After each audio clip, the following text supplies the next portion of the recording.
I don't fucking use them all. It's okay. Use what? Apparently you used all the lights. Oh, yeah. We are in the office, y'all. We had movie night, remember? Yeah, but we didn't have that much. This is the office. Oh, I think it was just me. A lot of work goes on in here. Writing. Yeah, so all type of stuff. Yeah. They're talking to the camera. The siblings in the back. But yeah, this is the office. I wish I had a before and after picture, but I don't. That'll be lit. This was nothing but fucking girl clothes. And just shit that nobody ever used put in here. Bro, there was stuff up. There was stuff up there. There was stuff up there. Everywhere. Stuff I'm talking about. Like, I didn't know there was this much space in here. Yeah. So thanks to COVID, that stimmy. The vid. I know that sounds fucked up, but thanks to the stimmy, I spent a whole day in here, cleared out this whole room. I was like, I'm gonna make this my office. I'm gonna make this, as you can see, the merch room. Everything you see us wear, everything is all designed in this office. So we got all the colors here. We got some, you know, some little shits here. And then yeah, so this is what goes on when we make the shirts. The globe, the cricket, everything. I even got a little Alexa to watch while I'm making these shirts. 2 of those, huh? And yeah, crazy. If you go to my Instagram page, there's a picture of me and a shit ton of kids. That was actually a time where I made, how much, Autumn? Like 13 shirts? 12. I made 12 shirts in this 14. office. 14. And we were in this office. He made 14 shirts. We were in this office for hours making shirts. 4 hours max. Yeah. I wasn't here, but yeah. Yeah. But I'm kidding. It was more hours than that. Yeah, huh? but all in all, this is where the magic happens. This is all behind the scenes shit. And yeah, so right now we're gonna be doing the Watchmen EP. I forgot what the fuck I was gonna say. And we are live here to discuss the Wiseman EP. Are you sure you can see everything? Yes, you guys can see. I'm recording in half of my fucking face on it. Well, how about you get your lazy ass up and look at it, man? Why don't you just put the fuck? You can learn, yeah, they say it's the verbs. That's absurd, come right here better. Watch your words, hygiene herbs, rolling with hers that affect. We're here to discuss the Wiseman EP. We have no idea what we're doing. We're just trying to let you guys know what this thing is about. So, let's get started with LC Anthem. We're gonna play a preview for you guys, and we'll be right back. LC, we the people high. LC, we making changes high. LC, TV. That's a snippet of LC Anthem. Basically, he can tell you guys more about that song because it originally wasn't my song. So, this is track 1, LC Anthem. I always sum it up and describe it as the introduction of who we are together as individuals. So, talk to them, let them know what it is, man. By the way, we're chilling in the office. Yeah, that's for real. LC Anthem is one of like the top 5 songs I wrote when I first started. It was supposed to be my song originally, but I told him if he wanted to be on it, and that's how it came to be. It was just, I wrote, the whole verse is just about me, describing me, and how I got started into the music. So that's all it really is, short and simple. But now, don't get this misconstrued or confused. That wasn't our first song together. No. So, that's that. It's time to make some changes. Corrupted youth. We gotta do better. Corrupted youth. It's time to make some changes. That's the first song we wrote together. You guys just heard the preview, and I'm sure you've heard it plenty of times already, but that right there is the first song we did together. We wrote together, created together, right on Noel Crest Drive. And I'll go ahead and just say it like this, man. That song we didn't go to the party because the song came about, we went to a party. But we didn't go to the party with intention to write a song afterwards. Yeah. We was just talking about the party, and then it just happened. But I don't even remember what month it was. It was cold outside, so it was definitely winter time. Junior year of high school, right? Junior year? Around that time, yeah. Around that time. Like I say, Noel Crest. We were still living on Noel Crest, but the party was right behind his apartments. Yep. So we attended the party or whatever, and that wasn't the only party that led up to the song, because I think we went to that party in GP, right? Yeah, we went to a couple of parties. It was drinking, it was smoking, you know. Heavy drugs. Hey, yeah, there you go. Heavy drugs. Yeah. Terrible. Terrible. Yeah. So, yeah, we went to several parties, and then I just thought about it, and yeah, it was basically his topic. He Yeah. was like, "Bro, do you see this?" And I'm like, "Yeah."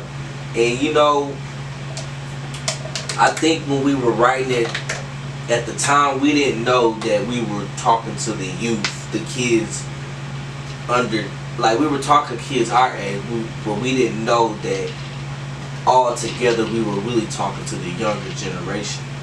Cause like I say, you guys heard the song, so you know C3's verse is a verse that really touches the kids. And my verse too, it's more of a, my verse is more of a, actually about the party. Yeah, and I understand the coping mechanism of going to the party and doing what you're doing when you're feeling down. And then he's giving you the perfect example of, how can I say it? Hear me out. He's giving you the perfect example of. Basically, I'm just talking about the youth, and you know, I mentioned, you know, how would you feel if a kid wasn't meeting you? Bam. So basically, just opening your eyes to, you know, if you have kids one day, or you know, think about the future you, or the, you know, that type of thing. So that was Corrupted Youth, man. That's one of the songs that we got a lot.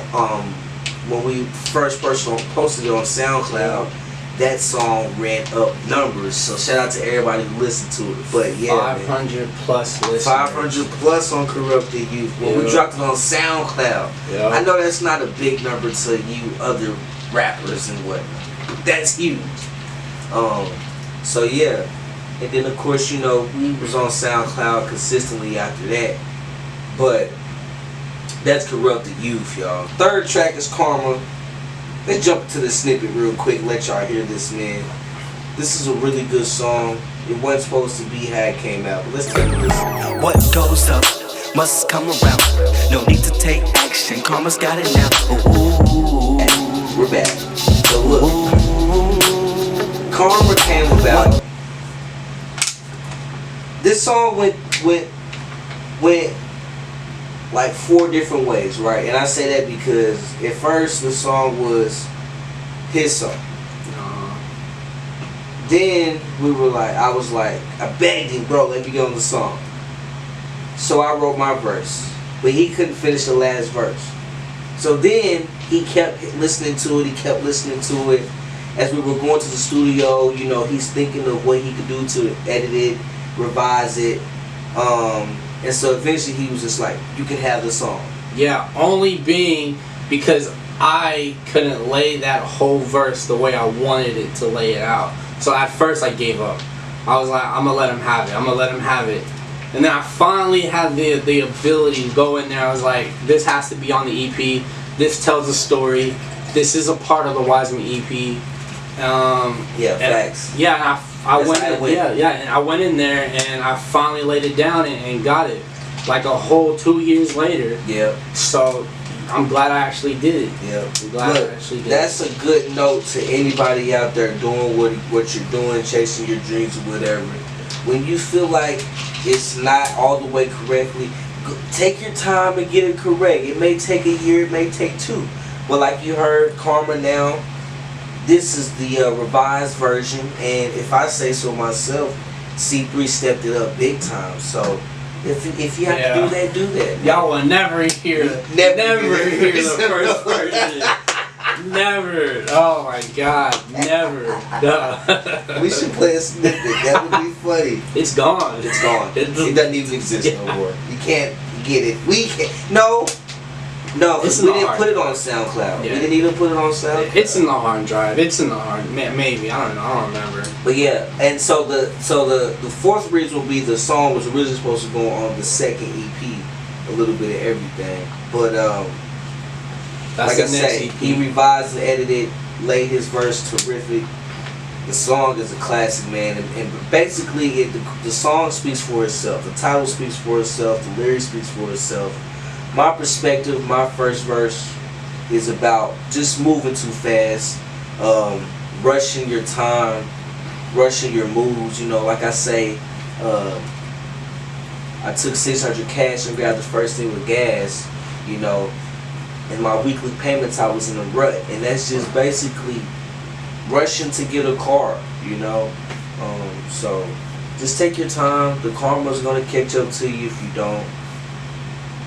His verse when he comes in is a real personal story. If you pay attention to it, it's something that touches home base, especially if you're going through it as a young kid. So just pay attention, man. If you want to elaborate on the verse, man. So yeah, that whole verse, if I'm sure you probably would have used your context clues on it because I said a lot of big words on it. Right. But that whole verse is just a true story. It happened when I was about 16. Timberview. There was an outing going on. Basically, my house got shot at. My house got shot up.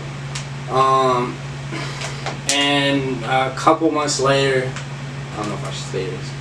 A couple months later, something happened to him, and you know he's not here no more. You know, and respect to him and everybody else. You know, because this is like 4 years ago. I wrote that when it happened. It's not a diss track. It's not. I'm just telling a life story.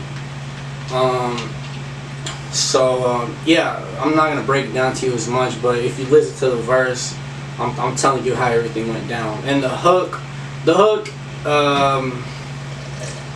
it happened from a different perspective of mine, if that makes sense. Mm-hmm. The hook is I'm telling the story what I wanted to happen, but it didn't happen.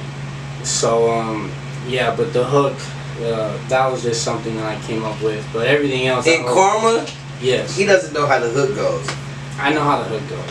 What goes up must come around. Oh, okay, I'm sorry. Not I'm talking about my last 4 lines of the verse. My last 4 lines of the verse. I'm sorry. Right. Last 4 lines of the verse. So it's not in the chorus. It's the last 4 of his verse. Yeah. Which is you tell the lines. You don't know the lines? No. You remember? I don't remember. I really don't listen to that song like that.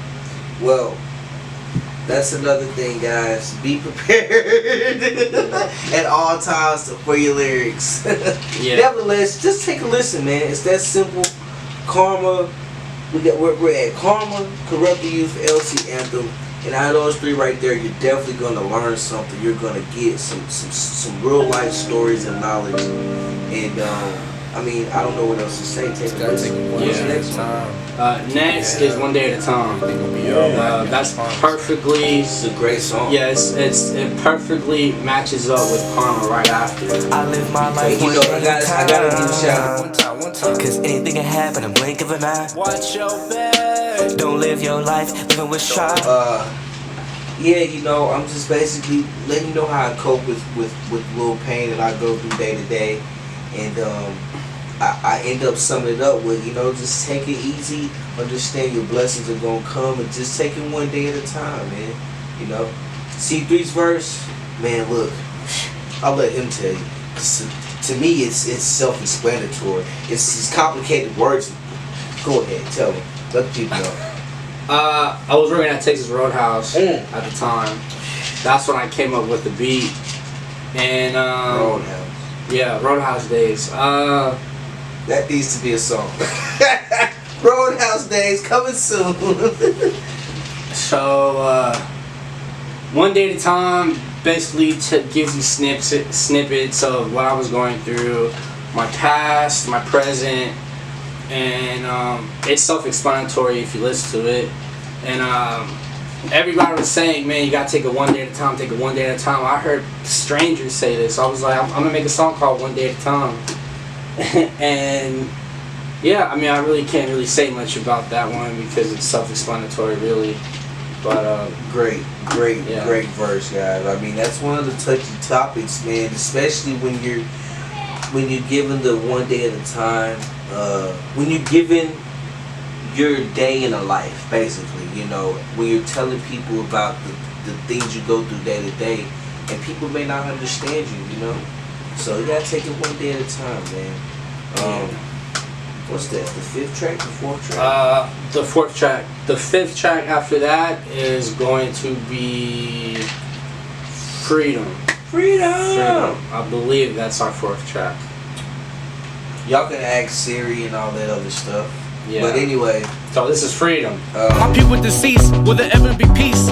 War on the streets, everybody got beef.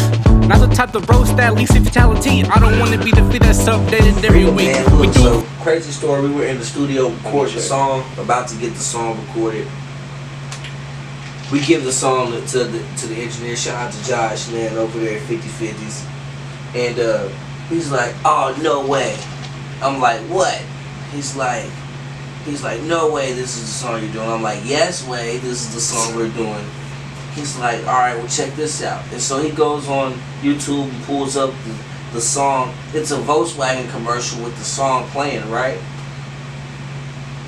He says, "Yeah, man, the guy that recorded this came in the studio and recorded this song, and that's on the Volkswagen commercial.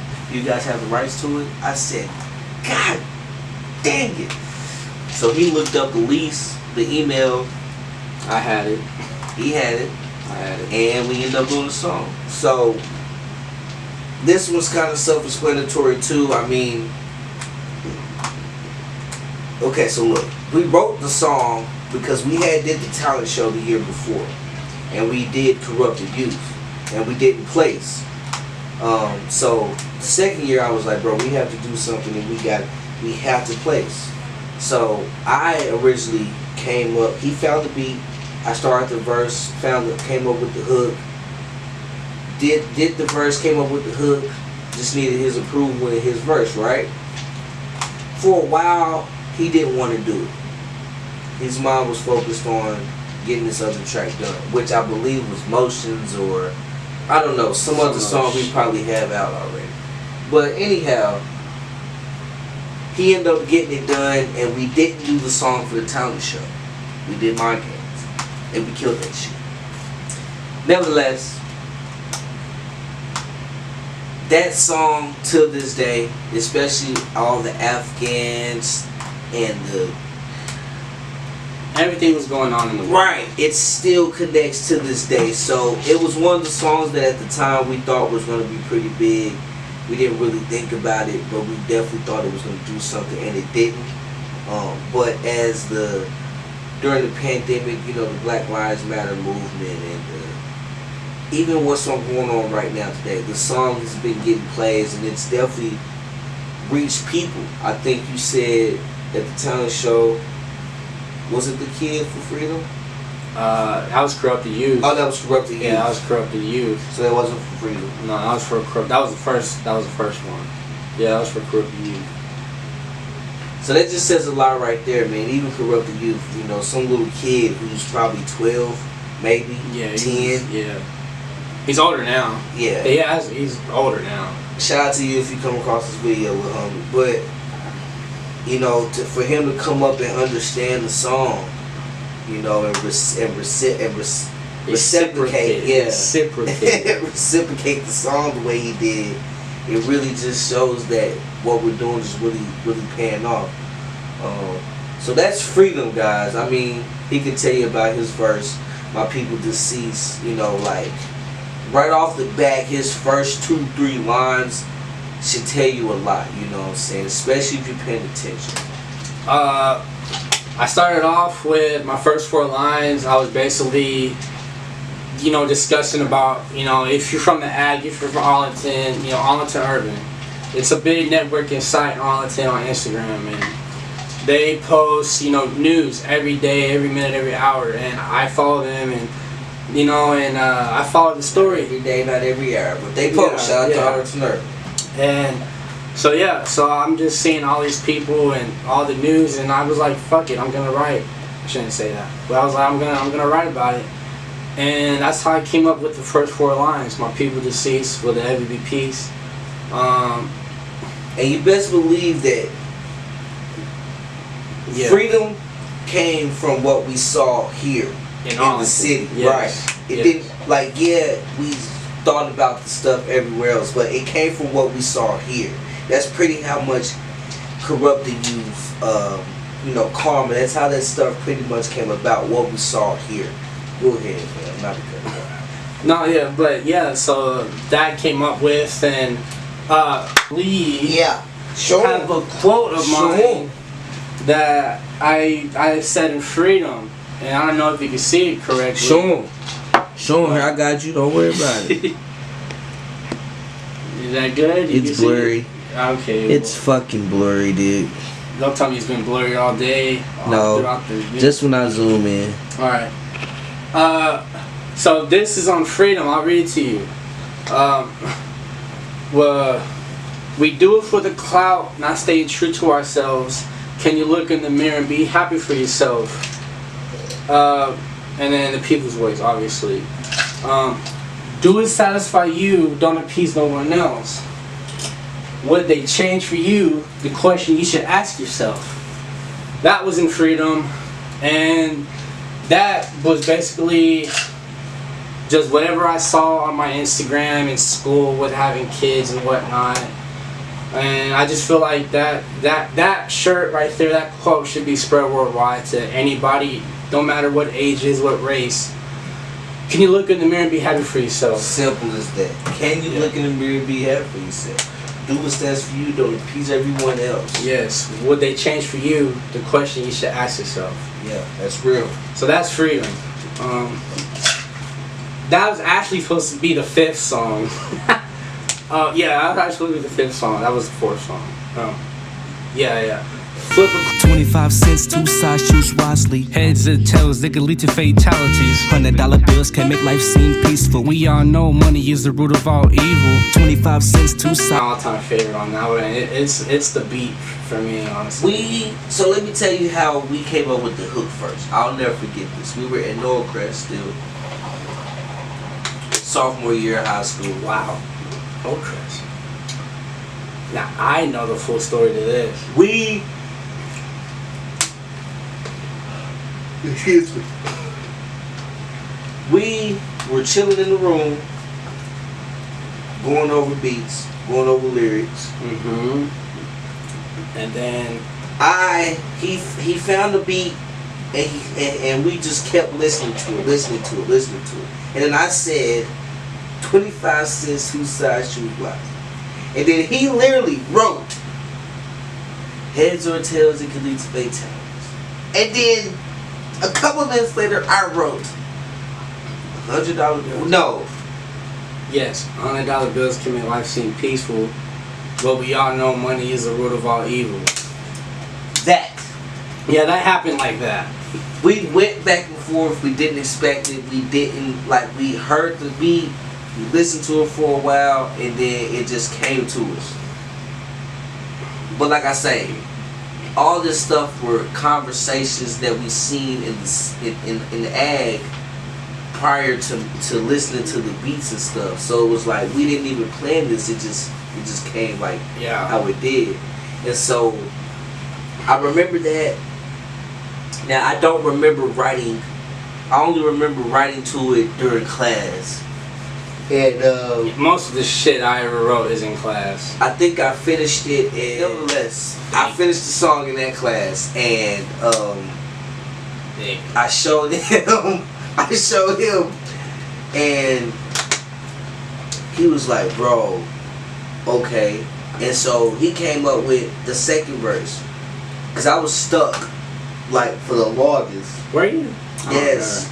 I was stuck on that song. I was stuck. And he came up with the second, with his first verse and the second verse, because there's 2 verses apiece on that song, so it's a total of 4 verses on there, plus 3 hooks.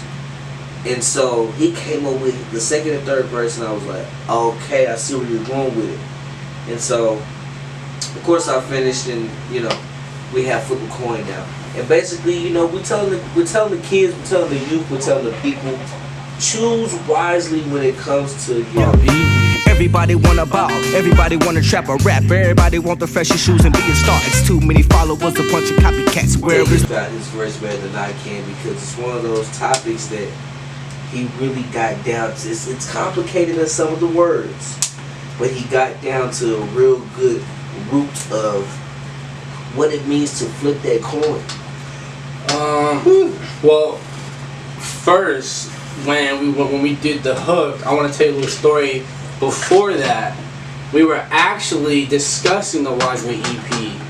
We were like, we should add snippets. We should add, because the Wiseman EP was supposed to be, or I thought, a gangster mixtape. Mm-hmm. Where we're gonna add some Scarface, some Denzel, just some gangster movie clips in the EP. Small little interludes and stuff. But it never happened. I'm kind of glad it didn't happen. Yeah, I know. Soon that will happen. But so that was the case, and then Flip a Coin actually wrote like on my the last 2 weeks of school, or around that time, because they were doing testing, and I was hearing the beat in class. I didn't have a pencil or a paper or nothing. So I actually only had a pencil with me. So I literally just went to the trash, picked up a piece of paper, because they were throwing all their papers away. I picked up a piece of paper, and I literally wrote my first verse on a piece of paper that was in the trash. During testing? Yeah, during testing. So that's how the whole first verse came to be. True story. True story. Yeah. Because I remember when we got out of the testing and I seen him, he was like, "Yeah, I finished my verse." I'm like, "How you finish your verse? We were in testing all day." Yeah. Nope. I found some paper and a pencil. Dedication. Yeah. So that's the first verse. The second verse, I've always told him I would have never had the second verse written. It would have probably sucked. I wrote it a couple, maybe days or weeks after Nipsey Hussle passed. Rest in peace, Nip. We were working at Ross. We were working at Ross at the time. And I was stuck. This is another song that he wanted to perform at the talent show. But I said, I can't do it. I don't have my last verse yet. I can't perform it.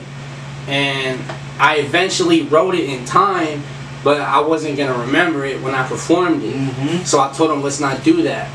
And I just wrote that verse coming off. I think my first line, I say something about fuck, you have to cut it out. My legends are passing. I forgot what I said. But that whole verse, when you know what I said? He said, because in the first verse, I'm kind of talking about how the rappers want to do everything. In the second verse, I'm kind of talking about my part as I contribute to flaunting and wanting to be the best. But in his second verse, he says, the leaders are dying off. I'm a branch of that field. That's what I was trying to say. I was trying to think of the first line, and I always had trouble with this. I have to hear the song, but it's along the lines of. This is for my people, just in case it gets me killed. There you go. I wrote those two lines. That's it. I'm trying to think of the words, but I wrote those two lines because all the leaders in the music industry, or even in, even in the the greats, Pac, Nip, Martin Luther King, Malcolm X, anybody that speak, leaders.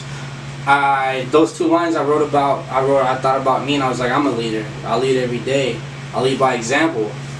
And I just wrote that whole verse just to talk about, what would happen. I think that was more of a natural feeling that he wrote.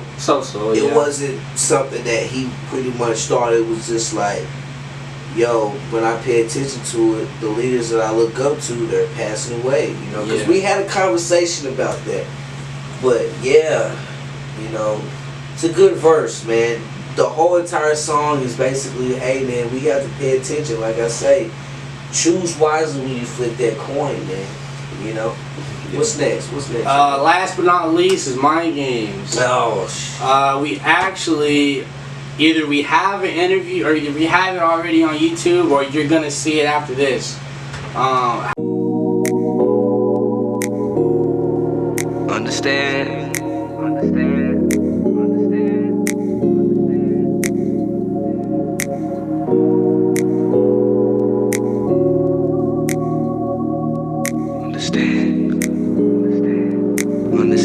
First, you start off first.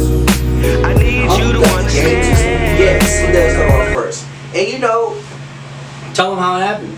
He was desperate for that. I told Mind him Games isn't he my was song. desperate for. He was like, come on, man, let me get on it. Let me get on it. My verse not even supposed to be there. This is his song for his personal mixtape. Yeah. And we were at the Washateria, and I showed him that beat. Right on Arkansas. Yep. And he was like, I want to be on that track. And I was like, alright fam, you could be on it if you come up with a hook. I told him that. I said, you could be on this track if you come up with a hook. Sure enough, he came up with a hook. I said, alright, 10 stacks. You got it. Paid him his 10 stacks. Yeah. Now I'm on the song. You know what I'm saying? You gotta do what you gotta do sometime, man. You know what I mean? But I wanted to get on that song, man, because of the fact that it was one of those, it just was so like, yeah, man, like it was right up my alley. Y'all know me, I got an old soul, so it just got that old vibe to it, right? And then his topic of discussion was the NAS. You know, that was a topic that was going around at Sam at the time, Twitter, Instagram, you know. Guys ain't nothing. Guys are useless, nothing. And, you know, y'all know what NAS means. We ain't gonna even explain. Kids watch. Niggas ain't shit. Nah. So nevertheless, when I heard that and then when he told me that's what the topic of discussion was, I was like, oh, this is perfect. So what we'll do is this, and we didn't sit here and be like, you know, but what happened was when I heard his verse and then he heard the hook,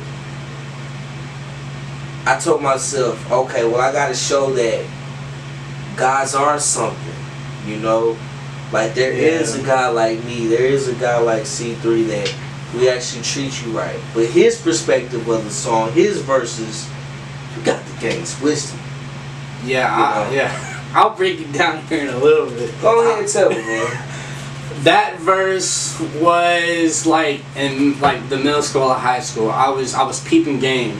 I was seeing how, you know, how everybody was doing and stuff, and all I heard was this and this and this, and I didn't go to a girl and there's some girls I went to was like, hey, why do you say this? And they would give their experiences. So I would go to different females sometimes and be like, okay, and then I'm like, you know what? I'm gonna break it down for you. I'm gonna break it down. And it's crazy because when that song dropped, they would deny it. Like, nah, that's not how I see myself, or that's not true. But deep down, front to back, start to finish, I broke the whole thing down about why y'all say niggas ain't shit. And y'all done heard it. Yeah, so it's self-explanatory. I can't even break it down. It's already broken down. Yeah, it's already broken. I can't get any better than that. I feel like that was like the best I could have done as coming from a female's perspective about why they say niggas ain't shit. So yeah, you know, comment down below if you want Mind Games Part 2. He just wants some Mind Games Part 2. You know, we'll coming soon. Yeah, hopefully. Mind Games Part 2, but yeah, it's self-explanatory. All the fucking songs are self-explanatory. Pretty much. Yeah, pretty much. You know, we're not mumbling. You know, you can hear us. You can hear the lyrics. Lyrics are on Google. Go look it up. The lyrics are on Google. Yes. See, look, I forgot to mention that, y'all. When you go on Google It's very simple. LCTPV. You can get the lyrics. You can get the. I mean, we're not doing anything yet, but you can get the tour dates and shows. You can see the Instagram page, even though we don't have an LC Instagram page. Yeah. You can still see that. It'll take you to our individual pages because it'll bring up the hashtag. I mean, it's gonna pop up. The Spotify pages, the Amazon link, and like he said, you can find us. So check us out, man.